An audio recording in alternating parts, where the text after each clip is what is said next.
الحمدللہ والصلاة والسلام علی رسول اللہ۔ بھوک یا ہوا برداشت کر کے نماز ادا کرنا۔ سوال کیا گیا ہے کہ وضو قائم رکھنے کے لیے دوران نماز یا نماز سے قبل ہوا روکنی جائز ہے؟ الجواب بعون اللہ سبحانہ وتعالی۔ سیدہ عائشہ رضی اللہ عنہ بیان کرتی ہیں کہ میں نے رسول کریم صلی اللہ علیہ وآلہ وسلم کو یہ فرماتے ہوئے سنا، کھانے کی موجودگی میں نماز نہیں ہوتی اور نہ ہی دونوں اخبث چیزوں کو روک کر۔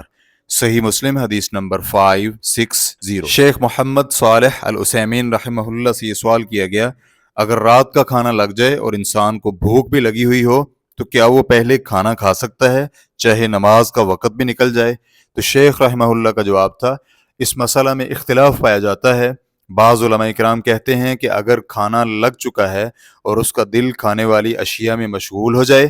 تو اس کے لیے نماز میں تاخیر کرنی جائز ہے چاہے وقت ہی نکل جائے، لیکن اکثر اہل علم کہتے ہیں کہ کھانا حاضر ہونا اور لگ جانا نماز کو وقت سے تاخیر کرنا کوئی عذر شمار نہیں ہوتا، بلکہ عذر یہ ہو سکتا ہے کہ کھانے لگ جائیں تو نماز ترک ہو سکتی ہے، یعنی اگر کھانا لگ چکا ہو اور اس کا دل کھانے کی طرف مشغول ہو جائے تو اس کے نماز با جماعت ترک کرنے کے لیے کھانا لگنا عذر ہوگا۔ اسے چاہیے کہ وہ پہلے کھانا کھائے اور پھر بعد میں مسجد جائے، اگر تو اسے جماعت مل جائے تو ٹھیک، وگرنہ اس پر کوئی حرج نہیں، لیکن اسے یہ عادت ہی نہیں بنا لینی چاہیے کہ جب جماعت کا وقت ہو تو وہ کھانا کھانے لگ جائے، کیونکہ اس کا مطلب یہ ہوگا کہ اس نے نماز با جماعت ترک کرنے کا مصمم ارادہ کیا ہوا ہے۔ لیکن اگر کبھی کبھار اچانک ایسا ہو جائے تو نماز با جماعت ترک کرنے میں معذور ہوگا اور وہ سیر ہو کر کھانا کھائے اور پھر نماز ادا کرنے جائے، کیونکہ اگر اس نے 1 یا 2 لقمے کھائے تو ہو سکتا ہے کہ اس کا دل اور زیادہ کھانے کے ساتھ معلق ہو جائے،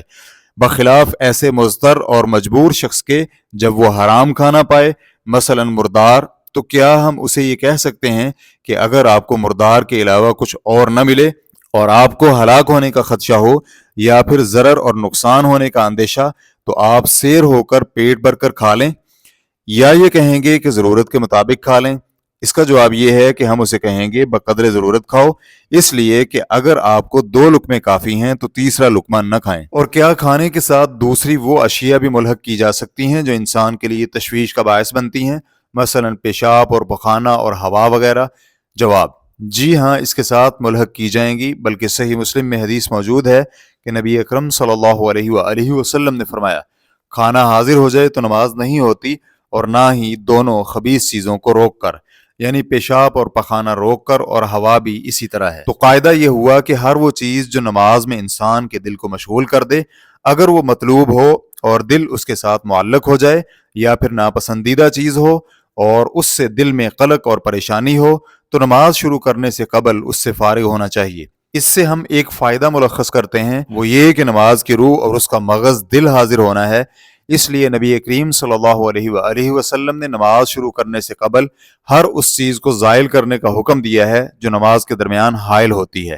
ریفرنس کے لیے دیکھیے فتاوی الشیخ ابن عثیمین، سوال نمبر 588۔ اور شیخ رحمہ اللہ سے یہ بھی پوچھا گیا، اگر انسان اپنا پیشاب روک لے اور اسے خدشہ ہو کہ اگر وہ قضائے حاجت کے لیے گیا تو اس کی نماز باجماعت نکل جائے گی، تو کیا وہ پیشاب روک کر نماز ادا کر لے یا کہ پہلے قضائے حاجت کرے چاہے نماز باجماعت نکل جائے؟ تو شیخ رحمہ اللہ کا جواب تھا، وہ قضائے حاجت کر کے وضو کرے چاہے نماز باجماعت نکل جائے، کیونکہ یہ عذر ہے اور نبی کریم صلی اللہ علیہ وآلہ وسلم کا فرمان ہے، کھانا حاضر ہو جائے تو نماز نہیں ہوتی اور نہ ہی 2 خبیث اور گندی چیزوں کو روک کر۔